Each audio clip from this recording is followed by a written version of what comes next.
Sports Night Amplified with Andile on Metro FM. Monday through Friday, 6 to 7 p.m. Game over. Thank you so much to Tina and, of course, his beautiful son. Lovely music that regenerates and just, gets the spirit going again.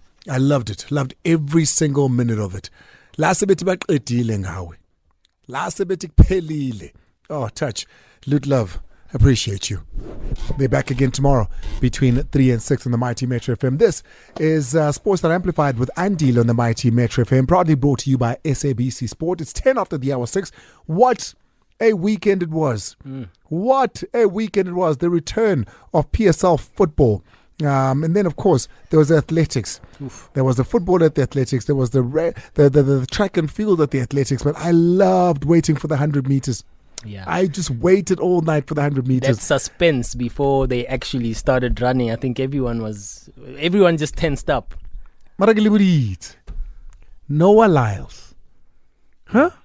Noah Lyles. It was brilliant. Not convincing though, but yeah. I mean, he won it. He won it, yeah. World sure. champion. It could have been anyone from number 1 to number 4. It's true. And number 4, unfortunately, Akani Simbini of South Africa, East Rand's very own.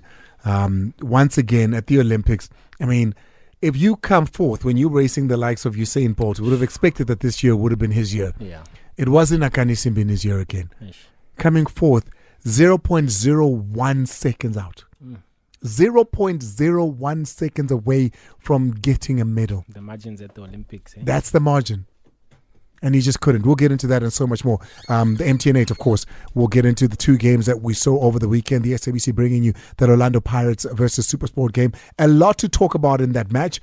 Tatan is here because he's back. He's back. He's back. There's a lot of decisions that were made that need a bit of a review there. So he's back. Let's take a quick break. When we come back, we'll get straight into it. Mazola, what do you have going on?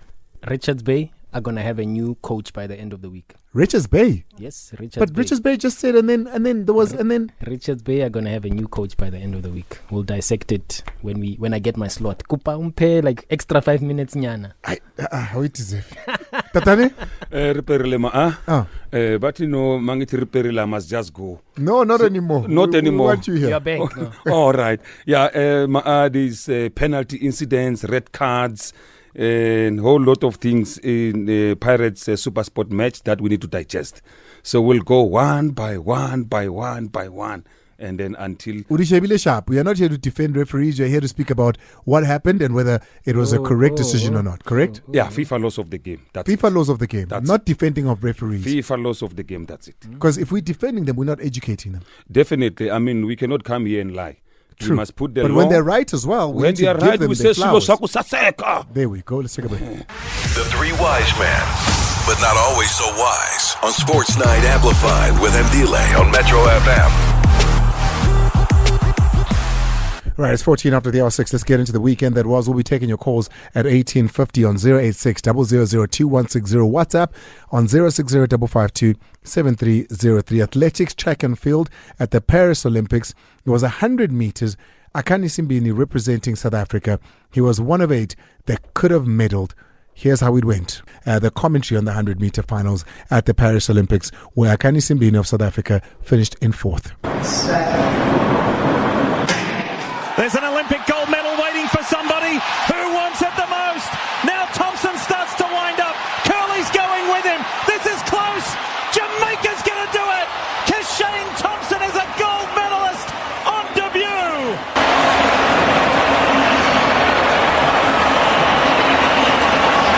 We thought it was going to take 9.7 to win. Guess what he just ran? 9.78. But it was a lean at the tape by Thompson. Visually, we think he got it. They're working on the photo. Fred Curley pushed him all the way. Noah Lyles is looking anxiously.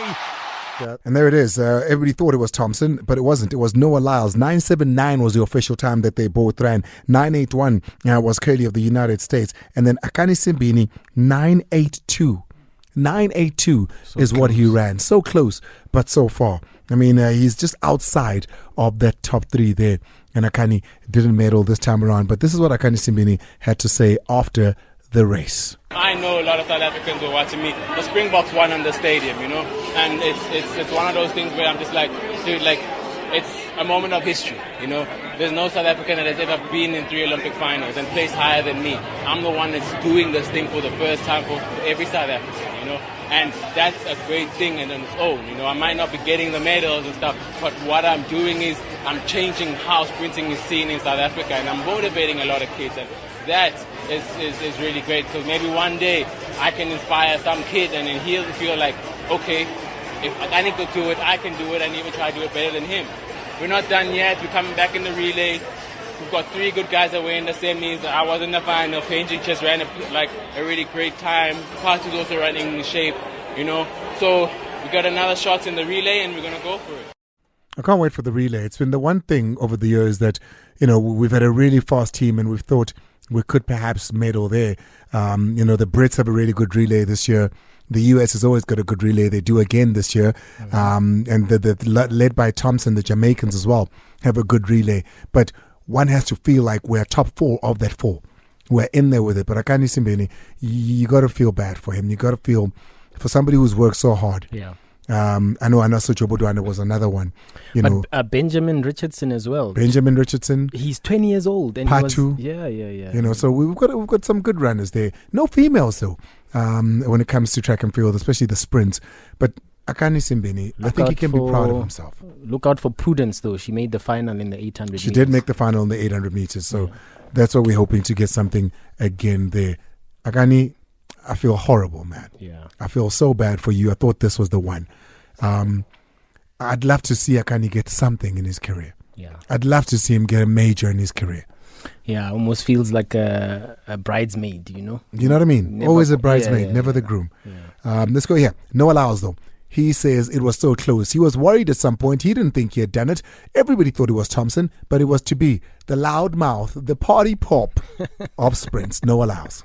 Yeah, it was a very close race. I'm glad I had Oblique Seville next to me because I was like, I need somebody to put that pressure on me early. I know that in a lot of races he's been like 1 or 2 lanes away from me, and he's been able to get out just in that the acceleration phase, and I've just been missing it. And I was like, nah, now that you're right next to me, I'm gonna make sure that I cover that. And then after I passed him, I saw Kashane out there, and I was like, just do what I do, hit my top end speed, let it work. And to be honest, I didn't know if I had it. I leaned, but I didn't know I had it. Me and Kashane were at the end waiting for our names to come up, and I came back and I said, I'm gonna be honest, man, I think you got that one. But my name came up and I was like, oh my gosh, I'm amazing. It's crazy. No, it's the same. We all thought Thompson had it. We all thought Thompson had it in the real time sprint. But once you slowed it down, once the photos, and you saw so many analysts on those photos, Noah Lyles also speaks on those that just don't like him. If you like me, you like me. If you don't, you don't. I'm not going to hate anybody that doesn't like me. But all I'm going to say is, don't downplay other people just because you don't like someone. Just go to the guy you like. But I appreciate anybody who has found respect for me. Yeah, just go to the guy you like. It's that easy. If you don't like me, it's all good. Go to the guy you like. Let's come back now to football. The MTN8, the sirens have rang in South Africa. It's the beginning of the PSL season, and it started with the holders of the MTN8, Orlando Pirates. But here's some commentary from over the weekend.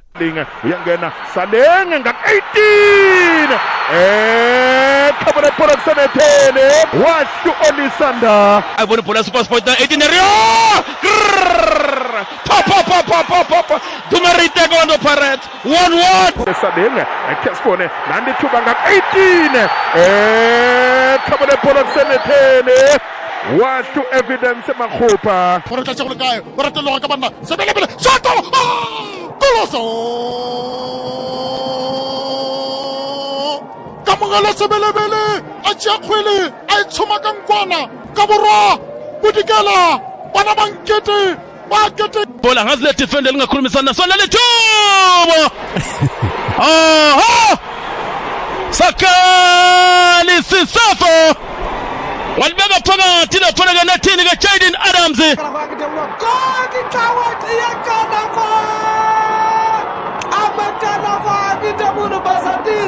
Basadir amatala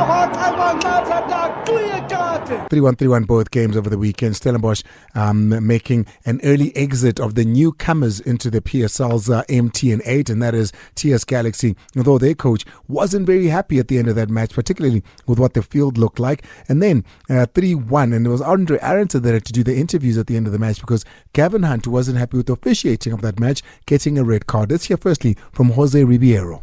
To play our first game at home, I don't know if it was sold out, but probably close, which is not frequent here in Orlando, funny enough. So it says something about what the fans are feeling right now for these guys, for these boys. And then the role that they played during the game was crucial, I think. I didn't feel any pressure, even with the Super Sport goal. The people was patient with us tonight. That's very important with the guys, especially with the young ones, to feel that even in the difficult moments, the people is behind us. It gives us an extra boost. Andre Aronson, as unhappy as was Gavin Hunt, he was too. At some point, I saw him speaking to Tito, in fact. And it looked very aggressive. It didn't look friendly. I'm not sure what was going on there. I've asked the journalist and nobody seems to have asked him about it. But let's hear now how he felt about the officiating on the day. I think it wasn't so much about the penalty that wasn't given. It was more about the offside third goal. That even from the angle that we were looking at it, it looked like there was clear daylight between the player and an offside call. Very difficult for us. Obviously, we need to watch it again to be 100% clear. But if it wasn't offside, then listen, I'll be the first to apologise to the officials. But I think when a game is played at such a massive pace, you've got to keep up with games because decisions like that become critical for both sides. And of course, this time around, it was one that heavily affected us because we felt that we were still in the game. Well, Coach, we'll put it to bed here. Was it offside or not? Because there's two offside checks as far as the goals is concerned. It's the first goal that was scored by the captain on the day, and the third goal, which is the one that the coach is speaking of. Victor has looked at them both, and we'll get into both of them. Whether offside or not, the two handballs. Were they handballs in the box or not? Did they deserve penalties? What was the other one? The red card on Doxo. Pule fouled when he was, facing goal. Mm-hmm. Was that supposed to be a red card or not? And then the elbow on from Tito. What was that supposed to be? Was there something else that could have been given there? Was there anything else? Is there anything else I've forgotten? Is that what you're covering, huh? That's what you're covering. So we'll get into those. Those are the chosen moments there by Mr. Riperile himself. This broadcast is powered by Hollywood Bets. We bet you'll love it here. Hollywood Bet is proud to bring you all the adrenaline-fueled action live from the 2024 Olympic Games in Paris. From scintillating sprinting and soccer jaw-dropping gymnastics, you won't miss a moment. Hollywood Bet, be in the game. Hollywood Bet is a sportsbook, is licensed betting operator. Hollywood Bet supports responsible gambling. No person of the age of 18 years are permitted to gamble. Winners know when to stop. South African Responsible Gambling Foundation toll-free counseling line is 0800 006 008 or WhatsApp help to 076 675 0710. Opening and ending. Sports Night Amplified with Andile on Metro FM. Proudly brought to you by SABC Sport. 26 after the hour 6 on the mighty Metro FM. Welcome to it. It's the Three Wise Men on a Monday. But hey, not always so wise. Muslim Lefe is coming in with the news. Before we go to the man who's got all the views as far as what happened on the pitch is concerned. Yeah, let's start with that breaking news from Richards Bay. I think just even a couple of weeks ago, when we were talking about that sponsorship that they had, you had Coach Rulani here. You asked him, he confirmed that he had actually been offered the job, which wasn't vacant because Coach Kanu Vilakazi was in charge, and there had been reports that he had just signed a new contract extension. I can confirm, expect a statement tomorrow from Richards Bay. I did reach out to Chairman Jomo Biela to get him to comment, but he says at this stage he can't say anything yet, but he will release a statement tomorrow. I can tell you that statement will be confirming that Vusmusi Kanu Vilakazi is on his way out. Possibly, maybe could go back to Golden Arrows because they are still... So he's going to be out? It's not a matter of co-coaching or a matter of assistant coach. He's out. He's leaving. Hopefully I should be able to confirm the new coach before the end of the week. Obviously, they probably already have drawn a short list. We know that Coach Rulani Mokoena was top of that short list, but he took the Wydad Casablanca job instead. So Kanu Vilakazi on his way out, possibly could be reuniting with Mabuti Kanyeza at Golden Arrows, because Steve Khompela, one could say, left them in the lurch there to take up his role back at Mamelodi Sundowns alongside Coach Manqoba Mngqithi. Is this a matter of the sponsor won over the owner of the team? Because remember, the sponsor said it from the get-go, didn't mince his words. Then Kanu Vilakazi came back to say, nope, I don't listen to the sponsor, I listen to the owner of the team, and the owner of the team says this is it. Absolutely.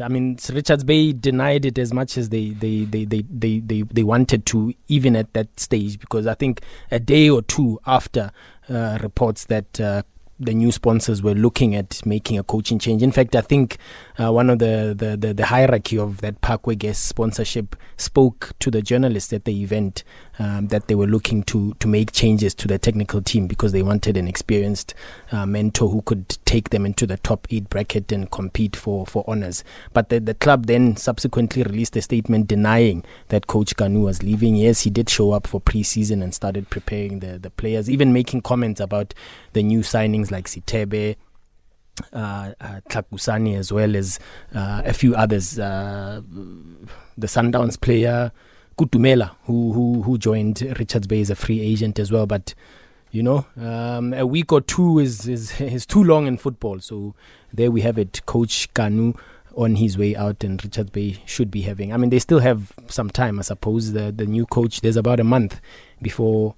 or so before their first game on the 14th or 15th of September in the new Betway Premiership. Moving on to the next one. Let's stick with coaches. We've got Sead Ramovic absolutely hammering that Denny Craven Stadium after their defeat and elimination from the MTN8 against Stellenbosch just yesterday afternoon. Here's Coach Sead Ramovic talking about the poor conditions in Cape Town, or Stellenbosch rather.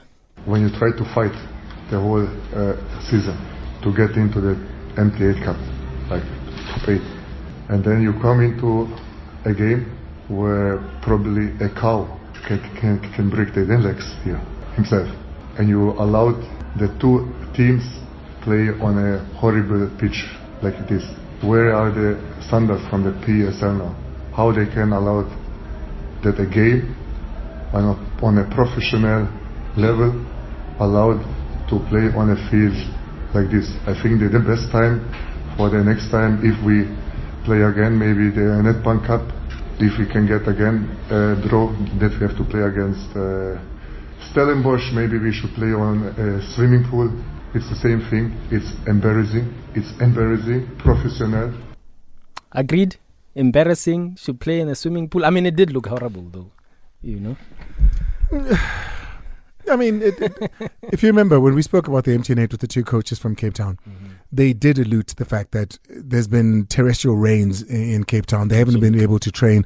They haven't been able to get a field. Eric Tinkler said they try to use an artificial pitch as well. Yeah, so it's nobody's fault. I mean, I do get it. He has every reason to complain because his players are to play on that pitch, but it was beyond what Stellies and Cape Town City could do. But I do understand the coaches' issues with that one. Anything else? Look, and his counterpart Stevie Barker didn't necessarily disagree. He also confirmed that the Denny Craven Stadium has not been passed fit by CAF to host their CAF Confederation Cup game. So there you go. So Sead Ramovic had a point. This is what Stevie Barker had to also say about the state of that pitch. Yeah, it wasn't ideal. I think it's clear for everyone to see.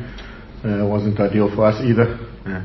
I think one goalkeeper coach, Greg Otafia, said no, the difference was that we knew how to play on the pitch, or we're used to it, but it's not the case. We don't want a pitch like that. We also want a pitch that is really in good nick. But yeah, unfortunately at that Under-20 World Cup, it was the same time that the rains were really, really heavy. And in this type of weather, it's difficult for a pitch to recover. So hopefully, once the worst rain is over and we start getting a bit of sunshine, that it can just... it is a pitch that gets better quite quickly if just given a bit of opportunity to rest. So We play in 3 weeks' time again in the second leg of the CAF. Well, I'm not too sure if we're playing here. I don't think it's been finalised, Mark. I think it's more leaning towards Athlone. I'm not too sure what Athlone's looking like. They also had the same tournament there, but yeah, it wasn't ideal. But yeah, it's this time of the year where pitches in the Western Cape are probably at their worst. Let's stay with Coach Stevie Baka. He was also asked about Captain Dino van Rooyen, who was sitting on the bench, but I can confirm that Orlando Pirates have made a bid for Dino van Rooyen to join the Buccaneers before the close of the transfer window. Staleys are not budging. They've rejected the initial bid from Orlando Pirates to sign Captain Dino van Rooyen, and as such, he found himself on the bench. There's still a bit of time before the window closes. Let's hear what Stevie Baka had to say when asked about this possible exit from the skipper. No, not totally. And Dino, he's had a bit of a niggle the last couple of days. He didn't train 2 of the days in this week. So it was a little bit more precautionary, plus also the conditions of the pitch. We also felt a player like Carl, probably a little bit more sort of longer ball, direct. I wasn't too sure, maybe they'd have started a player like Ncube. I know he didn't play much in the pre-season, but we thought that because of the pitch it might become sort of that type of game where Carl is a bit more suited. And also obviously protecting Dino from further aggravating the injury. So that was the main cause. And yeah, obviously there were media out there speculation and that it does make the players. We've always said and maintained that we want to keep our players. We feel that we're a team can challenge for honours in the league as well as in cup competitions, and that's our intention.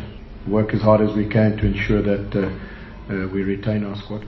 Well, let's see if they'll hold on to Dino van Rooyen there. I'm told the player really wants to move to Orlando Pirates, but Rob Bernardi out at Stellenbosch saying they are not selling because they don't have enough time. And that Pirates is already looking so good. Yeah, they don't. That Pirates team is looking like a challenging team once again at the beginning of the season. You look at the amount of players that were out. Yeah. And Pirates still could put a performance like that. Kogi out, Lepasa out, Miguel Tim not even playing, new player. Gilberto not there, but they still look so good, the Orlando Pirates. Imagine if they add Dino van Rooyen as well. Last one in terms of the sound bites that we have, Takasani Mbanjwa. He was competing with Daniel Akpey at Swallows for the number 1 goalkeeper position. He's out at SuperSport United now. He says he's ready to take on Ricardo Goss, who had a blinder of a game despite conceding 3 goals against Orlando Pirates, but Mbanjwa says he's ready to take him on. I'm not phased. If anything, I think competition makes one better. So if I were to go to somewhere where there isn't any competition, I don't think I'd grow. And so I'm not phased at all. If anything, I think it'll make me a better player. I've learned a lot because, just mentioning those, I've also worked with Monip and Darren Keat. So I've learned a lot. I've been a student of the game, still learning. But I'm grabbing all that experience and then using it in the game. Just 2 final stories. Advocate Tebogo Motlanthe has made a return. I saw. Safa House as the chief operations officer instead of chief executive officer now. We'll see what that means because we know that the head of women's football, Romney Pinnock, has left after allegedly not seeing eye to eye with technical advisor or technical director Walter Steenbok. Not a lot of comments around that from Safa. Pinnock herself not wanting to get into the details too much, but we know for a fact that she was serving notice now in July and she's on her way out. And then Khanyi Samayo, I'm told Cape Town City expected to cash in 20 million plus. It's lower than what John Committee said on this radio show. He said 37 million, if I remember correctly. Yeah. But CR Belouizdad of Algeria came in just below that, but enough to let the chairman agree to the sale.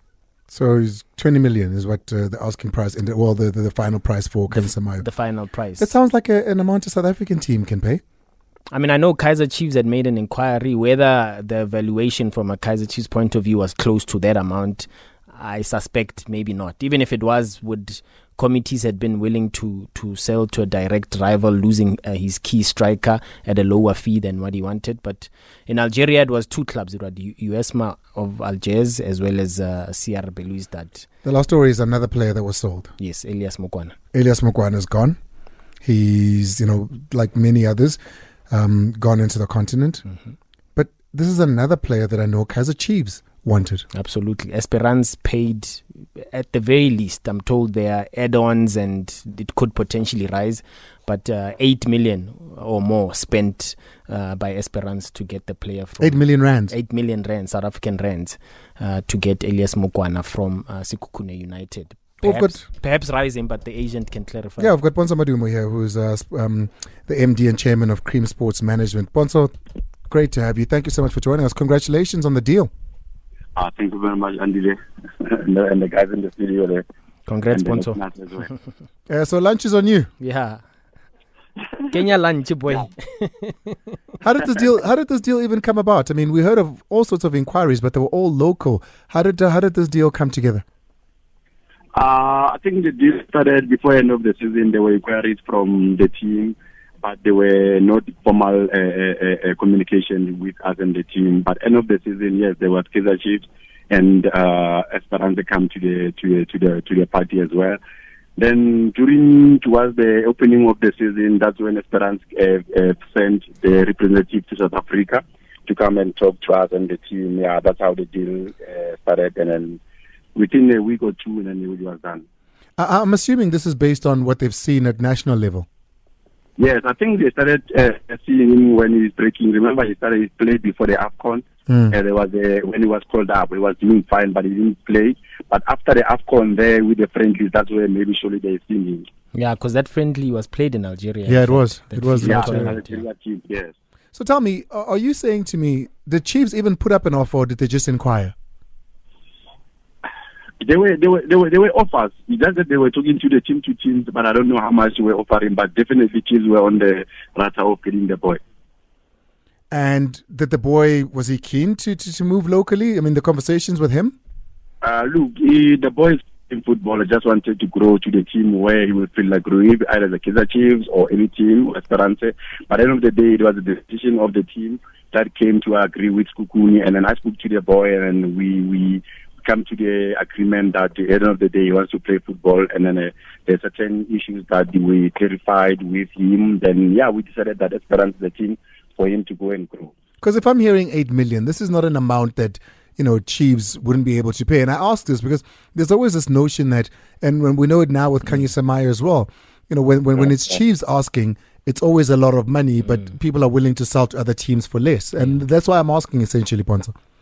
Look, for me personally, as an agent talking to the boy, we didn't engage too much on the selling price, but we're looking at a bigger picture of. Come on, Ponzo, you know what the offer was. You know exactly. You went all the way to Tunis, Ponzo. You know the details, surely. Did Chiefs match the offer, or were they not? Yes. Don't give me an amount. Did they at least match the offer? I think there were two offers, the good offers from both teams. At the end of the day, it was about the choice of where the player wanted to go, and then also looking at the season that is coming, pegged with the club. Champions League, Club World Cup. Then we decided on that and seeing the growth of the player. That if he goes to Esperance, then the growth will be there. Looking at the World Cup is coming as well. How much more money goes into his pocket? I think we will be able to take care of the same million grow, and then if he plays well and with the bonuses that are attached on the contract, I think it's gonna be fine. But I'm not saying in South Africa they can't match. But at the end of the day, it was more on growing as a player. Ponzo, are you able to clarify? I get asked this a lot on social media as well. A lot of people, in South Africa, we know it's not quite the case. The players don't necessarily get a portion of the transfer fee. But apparently in North Africa, there is a case of similar to that. Could it be the case with Elias that he could get a share of that transfer fee from Esperance to Sekhukhune United? Unfortunately, on the player, there wasn't discussion on that. But remember, if the player got sold to another team with a big league, there are discussions, but for now, there's nothing like that. Okay. Ponzo, listen, congratulations. That's all I wanted to say. And congratulations to the boy as well. Wish him the very best of luck. And we hope that he prospers from this and, he gets the eyes on him that he wants to be on him. Yeah. Thank you very much. And thank you very much for the support. This is Ponsa Madum, of course, who's the MD and chairman of Cream Sports Management. 1842. Don't even go to a break because South Africa's waiting for this man. Davik, over to you. Yeah, let me start with what made me happy over the weekend. I saw Abongile Tom reprimanding Mabasa for, when he prevented the goalkeeper from releasing the ball or from making a quick transition. The same thing happened at the Stelli's game when Tandon Zanzeka reprimanded Kabini when he prevented Stevens from doing a quick transition. That was good to see. The other thing that was good to see is when De Jong fell after stamping on the ball, the assistant referee flagged for a foul, and then Zanzeka saw no foul, of which there was no foul, and then he overruled that decision. That's what we want to see, because it was clear from the referee's angle that there was no foul, but from the assistant referee's angle, it looked like a foul. So the referee stamped his authority and said, no foul, we go. So that was good to see. Let's go to the Pirates Super Sport match. We saw on the 4th minute Thabiso Munyane fouling Pule. Some felt no, it was Doxo situation. Red card should have been issued. Remember, in Doxo we have 4 considerations. Number 1, it's distance between the offense and the goal. General direction of play, we can give it a tick, and then likelihood of keeping or gaining control of the ball. Does the player have control of the ball? Because the ball was being passed.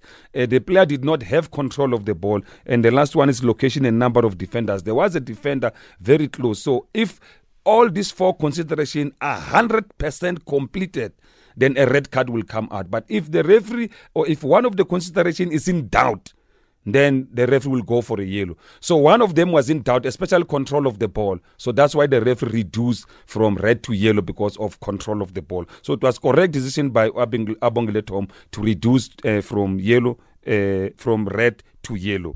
And then we also have a penalty appeal on the 21st minute where Thabiso handled the ball inside the penalty area. There was a shot taken, the hand were outstretched. So when the hands are outstretched, everybody knows now that if the player is taking a risk by making his body unnaturally bigger. So if the ball makes contact with the hand in that position, handball offense has been committed. So therefore, a penalty should have been awarded. We also saw on the 44th minute, Olisanda scoring a good back heel, man. Heel extension, man. Ah, what a goal. What a goal. But defender, no. Yeah, but when we draw the line, of which we're going to draw the line at Soccer Zone, I didn't manage to draw the line on that one. It was a little bit difficult, but when you draw the line will tell us as to whether Olisanda, at the moment the ball was played, was he in an offside position or not? So this one, you have to watch Soccer Zone so that we can give you clarity. Because it needs that special tool. Exactly. Okay. We also have, on the 60th minute, there was a ball that Goss saved. We don't know whether it crossed the line or not. We'll go to not VAR, this one, goal line technology. We don't have. So we cannot falter anyone on that one because it was very quick. With a naked eye, it was very difficult. So referees did not give a goal or whatever because they were not 100% sure. And for you to give a goal, you must be 100% sure. Right. This is the save that, we don't know. We don't know. Did it go in? Didn't it go out? It looked like it was in, but also looks like it's out. Exactly. Okay. So now we'll leave that to goal line technology debate. Until goal line technology comes in, then we'll see. 67 minutes. Hey, Umashangani. Hey, what a boxing, man. Abongile Tom was correctly positioned, and then he waved play on. That was good because there was no foul. Uvelas well, Umashangani. Aboni swimming pool, Orlando. Shouldn't that be a yellow then? Again, FIFA says they've changed to say for a simulation, the referee must be 100% sure. If he's not 100% sure that this player is diving, you just wave play on. Just let it go. But that's quite a contradiction then. In terms of yellow card, yellow card is heavy.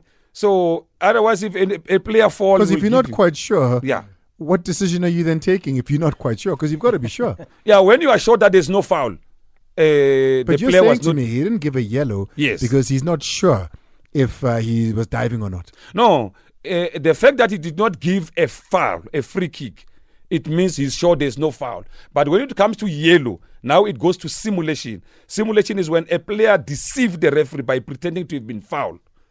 So the referee felt no, he did not deceive. That's why he did not give a yellow card. But the fact that he fell out of the blue. What a Vic. It was going to be nice. Vic. Let's break it down. Yeah. You are saying the referee only gives a yellow when he is sure that you are deceiving him. Yes. So if I dive, right? Yeah. And he doesn't give a free kick because he feels like I dove. Yeah. Then isn't that automatically meaning that I was trying to deceive him? You see, you put the word dive, but if a player falls, let me change it. If a player falls. So he can trip on the grass. Yes. If a player falls and then the referee says no foul, play on. Without any real contact. Yes. Yeah. No, it makes sense. Yes. Right, we go to the next one.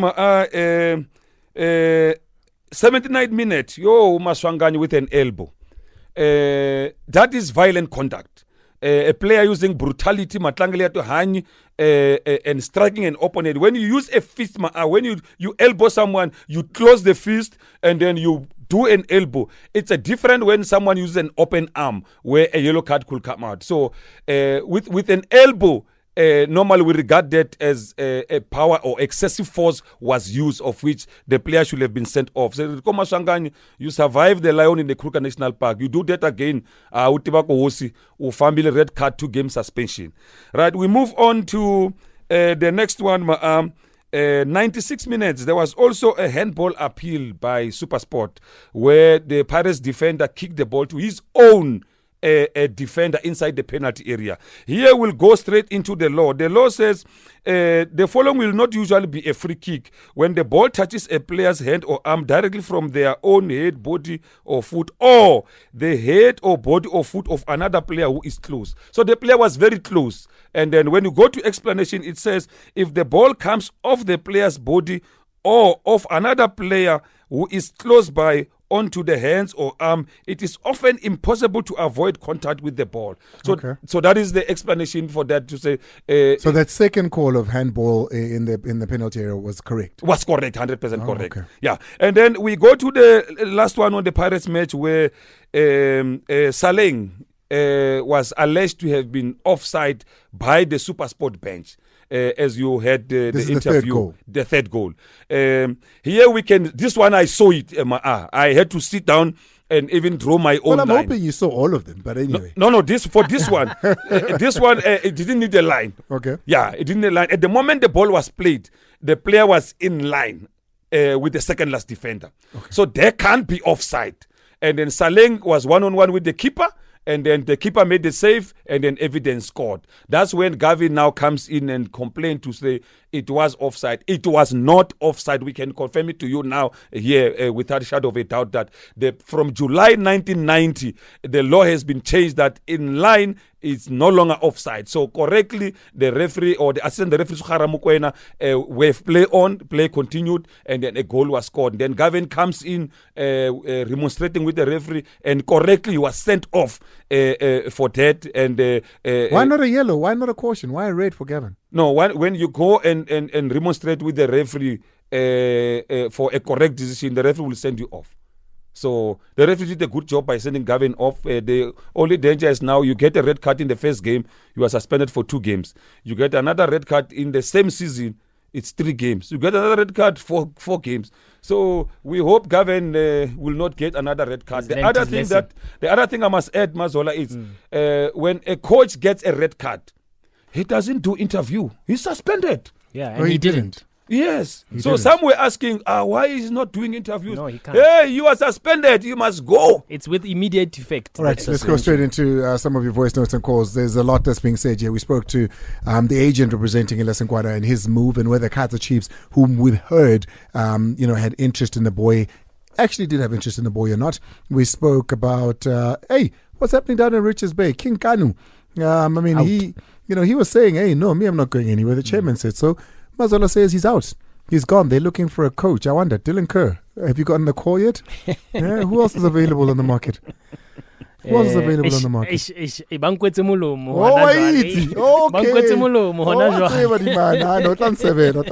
start with your voice notes. All right, here we go. Call Metro FM now on 0860 002160. Drop us a voice note on 060-552-7303. Waking up, I'm too turned up.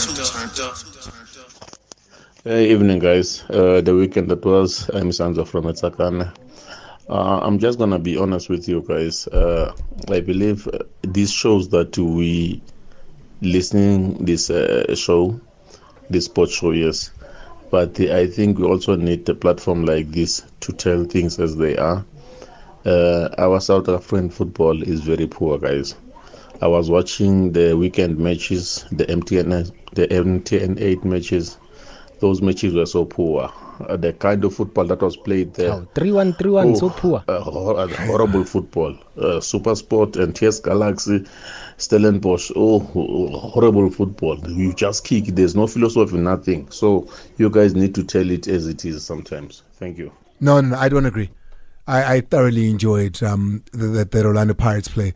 I loved watching Tito. Mofokeng wasn't, as what we wanted and expected, but holistically as a team, I loved it. I even loved Supersport and the way they played. I mean, Goss was amazing. Bule was so. I enjoyed it. I'm sorry. He's being harsh. Attack after attack. No, I enjoyed a little bit it. harsh. I enjoyed it. I think the referee ran almost 15 Ks in that match. I think there are instances where you're right. I just don't think personally this was one of them. Hello, Ma'a. How are you? Now my concern is the stadium. Now I want this issue at the stadium, or who approves the stadiums. Stellenbosch Stadium doesn't have seats. Golden Arrows last season, they also they have only one side at the stand. The other is so no, it's not. Yeah, he's the stadium. No. They must take us serious. We can't go to the stadium. No, you're spot on. Because then you look at what happened at Orlando. That packed house. How amazing was it? That was football alive. The fans came out. You heard the coach saying, it doesn't happen often that it's like that. It doesn't understand why. But when it's like that, it's amazing. Yeah, in terms of the stadiums, when PSL approves, there's minimum numbers and maximum numbers. Minimum for NFD is 3,000. For PSL is 5,000 capacity. So that's what the seated area needs to be. The seated area is. So now some stadium like Stellenbosch has maybe capacity might be 5,000. So PSL can say no. All right. Let's go to Majoro. Majoro is out in Soweto, wants to speak to Bravik. Majoro, Gilwe. Abuti ulbikai. Fukile minjani na? Reatina buti. Take. Hey, I actually want to talk to David. That's the one talking. Speak to him. Okay, there's a question that I need to ask. Dr. Victor. Yes, sir. Are you saying that you're not quite certain whether the ball went in or not? Yeah, I am fucking. Yes. We're not 100% sure. Because, hey, okay, Dr. Victor. Marana, are you 100% sure that the whole circumference of the ball, I share even a single piece? No, let me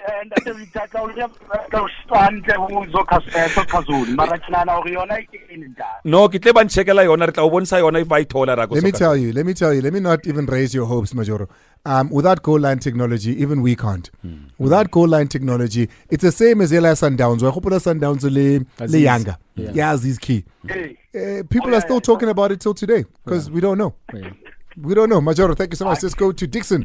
Dixon is out at Guamhlanga. Dixon? Andile, how are you? Yeah, no, I'm good, man. You want to speak to the referees right here? Killing our soccer, Andile. And they've become so strategic, in which way? They keep making mistakes in other games.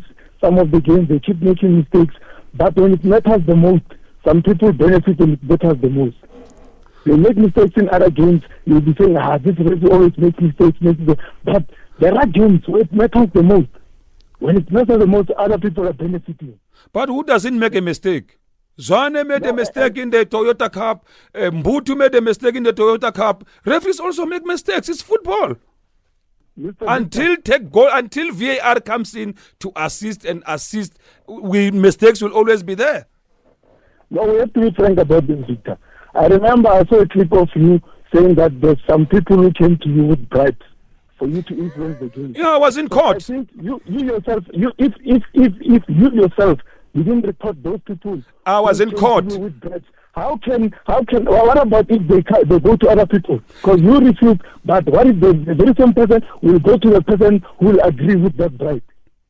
Yeah, you yourself, you put the game into this repute, and you come to the studio always defending the referees. You can't be doing that. But Dixon, you can't be doing that. Dixon, I think you're correct to be infuriated. I mean, this is a game you love, you spend money on, but your personal attack on Davik is unwarranted for one reason. Davik went to court. He fought this and he appeared in court, and we know what the outcomes of that was. Yeah, but he can't be protecting the referee like this. He doesn't protect them all the time. You heard them. No? He just said that the one handball was not, but the other one was supposed to be a penalty. Yeah. The red card on Gavin was correct. There should have been a red card given to Tito Maswanganyi. There was a mistake that was made, though, as far as the one red card, the one penalty is concerned, and the other one's the offside. We'll check him out a little bit later when we've got the technology. But Dixon, I appreciate your passion. Thank you so much. Jimmy. Andile, Taviki na sonto felete, ulonta mahadi ya feiti, markopola famela Taviki. Support for Taviki. Nitike. Taviki utile mosumo, hore mo posa ka matapa madra. Wa untse ba rona difate ona le majwang go stadium. Apa no protect Taviki. Okay, which decision do you disagree with, Jimmy? Madra bona, that was a clear penalty. Effing. Yeah, handball. Yeah, what do you mean? Let me tell you something. When the referees are wrong, David should come on Monday says, guys, I do apologize for the Mara Jimmy, what do you mean it's a penalty? Mara it's a defect, Jimmy. I don't know what penalty come boxing everything let's talk. Lena, what do you mean? And ubuletse mo area. There was supposed to be a penalty given there. Let's go to